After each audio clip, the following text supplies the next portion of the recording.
नमस्कार, नेशन 24 में आपका स्वागत है। मैं नीरज। देखिए, हम कुर्नी विधानसभा क्षेत्र के दौरे पे हैं। लगातार हम हर क्षेत्र में जाके देख रहे हैं, लोगों से मिल रहे हैं, उनकी बातों को सुन रहे हैं। कौन किसको मत करेगा, उनका सोच क्या है, ग्रामीणों क्या चाहते हैं, इन सारी चीज़ों पे हम चर्चा पर चर्चा कर रहे हैं और अपने माध्यम से लोगों तक पहुँचा भी रहे हैं। अभी हम पहुँचे हैं नीलाभ कुमार के घर पे, जो वीआईपी प्रत्याशी हैं यहाँ पर। और अभी हमारे साथ उनकी माताजी खड़ी हैं। हम सोचे कि सारे प्रत्याशियों का हम लोग इंटरव्यू करते हैं, आम जनता का इंटरव्यू करते हैं, लोगों से मिलते हैं, उनके बातों से माँ का क्या कहना है, एक माँ का दिल क्या कहता है अपने बेटे के लिए, अपने जो प्रत्याशी बने हैं उनका बेटा, उनके लिए क्या सोच रखते हैं। चलिए हम इन पे थोड़ा सा गौर फरमाते हैं और अपने माध्यम से प्रत्याशी की माँ क्या चाहती है, इस पर हम चर्चा पर चर्चा करते हैं। नेशन 24 में आने के लिए आपका बहुत बहुत धन्यवाद। Thank you. क्या लगता है, नीलाभ कुमार आपके सुपुत्र हैं, प्रत्याशी हैं, चुनाव लड़ रहे हैं, कैसा अनुभव लगता है, क्या फील करते हैं आप? बहुत अच्छा फील करते हैं। ये तो सारे मैं तो अपने नीलाभ को कुर्नी को सौंप दिया। वो मेरा बेटा नहीं है, कुर्नी का बेटा है।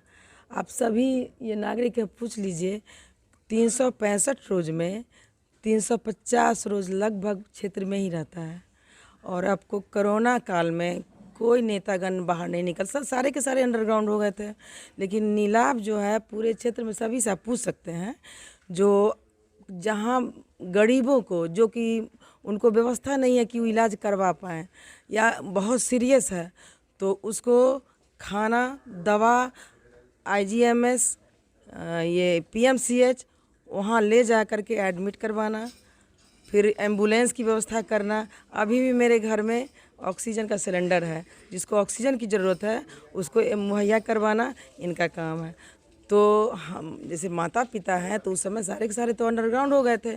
तो कहे कि देखो बेटा, तुम आते हो बाहर से और लगता है कि माँ बाप पूरे परिवार को तुम कोरोना लेके या सबको, मतलब हम लोग मर जाएंगे, ख़त्म हो जाएंगे तुम्हारे कारण। अरे कम से कम कुछ दिन तो घर में बैठो ना। कहे कि नहीं माँ, अगर तुमको ये लगता है जो हम बाहर से आते हैं तुमको कोरोना हो, तो मेरे गैरेज में मेरा बिछावन कर दो, वहीं पे खाना भिजवा देना। लेकिन जो गरीब जनता मर रही है उसको तो मैं देखूंगा, चाहे हर हाल में मर जाएं, हम मर जाएंगे, मेरी कोई चिंता नहीं है। लेकिन तो कहे वाह बेटा, ऐसा बहादुर बेटा भगवान सबको दें। लेकिन कुर्नी के लिए क्या किया है आप पब्लिक से पूछ सकते हैं।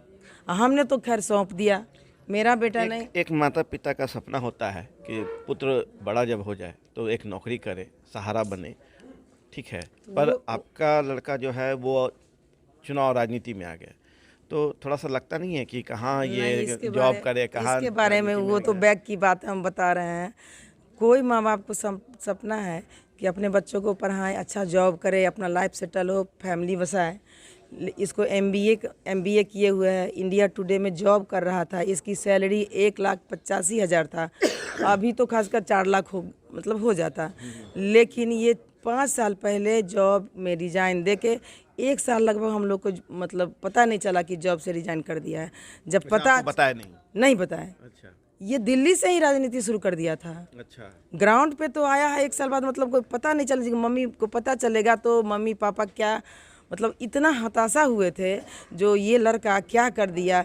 कोई माँ बाप का सपना होता है कि बच्चा मेरा जॉब कर रहा है, परिवार बसाए, लेकिन ये कर दिया। तो हम लोग बहुत दिन शॉक्ड रहे और इससे बातचीत नहीं करते थे, लेकिन नहीं, तुम तो मेरा सारा सपना को चकनाचूर करके रख दिया। बहुत सारे रिश्ते आते थे, अच्छे अच्छे फैमिली से आते थे रिश्ते, लेकिन वो कुछ बोलते ही नहीं थे, ना हाँ ना ना। तो भाई जब लड़का बालिग हो जाता है तो माँ बाप उस पर मतलब नहीं थोपते, बोलना कम कर देते हैं। उसके बाद तो शादी के नाम पर भी तो नहीं, मैं सन्यासी हूँ। साधु बाबू के समय में जो क्षेत्र में जो था अमन चैन था, जो सारे जनता को कितना प्यार, मतलब जिनको कष्ट, मतलब पूछ सकते हैं, सैकड़ों एकड़ साधु बाबू अपनी ज़मीन सभी गरीबों में बांटे हैं। सबको, किसी का घर बनवाने के लिए, किसी का बीमार है, किसी को मतलब पढ़ाने के लिए, जो कि आगे बहुत सारे हैं, हम बता सकते हैं वो हैं या नहीं, बहुत सारे हैं जो कहते हैं साधु बाबू मेरी ज़िंदगी बना दिए। तो बोला जो कि देखो माँ, मैं उन्हीं का अंश हूँ, मुझे अब कुर्नी में रहने दो, कुर्नी की जनता को सेवा करने दो। क्योंकि साधु बाबू के बाद जो भी प्रत्याशी चुन के आए, ये विधानसभा मतलब पूरे क्षेत्र के लिए कुछ भी नहीं सोचे, सिर्फ अपना। अब आपको कैसा अनुभव होता है कि जब आप अभी लगातार देख रहे हैं कि दौरा कर रहे हैं, शायद आप भी शामिल हैं, आप भी बिल्कुल, जाते हैं। मैं भी दसरों से पूरा मतलब ये जो कहते हैं ये कंपेन कर रहे हैं, नहीं जनसंपर्क कर रहे हैं, डोर टू डोर, हर वर्ग हर कास्ट मेरे अपने हैं। तो अब पहले और अभी में लग रहा है कि ये ज़्यादा नहीं, अब उस मतलब गर्व आप होता है। हताश थे। नहीं, अब गर्व है कि मेरा बेटा कुर्नी के लिए जी रहा है, कुर्नी के गरीबों को सभी को देख रहा है, तो चलो भगवान ऐसा बेटा सबको दें, ये मान लिया मैं। चलिए, तो अभी आप माताजी को सुन रहे थे कि अब जिस लड़के के लिए थोड़ा सा हताश हुए थे जब वो नौकरी छोड़ के जो है चले आए थे और कह रहे थे कि अब मुझे नौकरी नहीं करना है, राजनीति या सामाजिक स्तर पे काम करना है, तो ये लग रहा था कि पता नहीं इतना बड़ा सैलरी छोड़ के आ जाने के बाद अब आगे क्या होगा, शादी है, ब्याह, हर माता पिता को ये चिंता रहता है अपने लड़के लड़कियों के लिए। पर अब इनको लगता है जब से ये भी खुद माता हो के भी लगातार 10 दिन से दौरे पे हैं, इन सब लोगों के बीच जा रहे हैं, इनके लिए वोट मांग रहे हैं, महिलाओं से मिल रहे हैं, उनकी बातों को सुन रहे हैं, तो कहीं ना कहीं अब इनका कहना है कि नहीं, वो चीज़ें थी एक माता पिता के तौर पे जब हम सोच रहे थे तो हताश जरूर थे, पर जब हम सामाजिक लोगों की कुर्नी को लेके जब हम सोच रहे हैं तो लगता है कि मेरा बेटा बड़ा काम कर रहा है और कहीं ना कहीं सफल होने के बाद बेहतर कार्य यहाँ के कुर्नी के लोगों के लिए कर पाएगा। आप देख रहे हैं नेशन 24 न्यूज़। नमस्कार।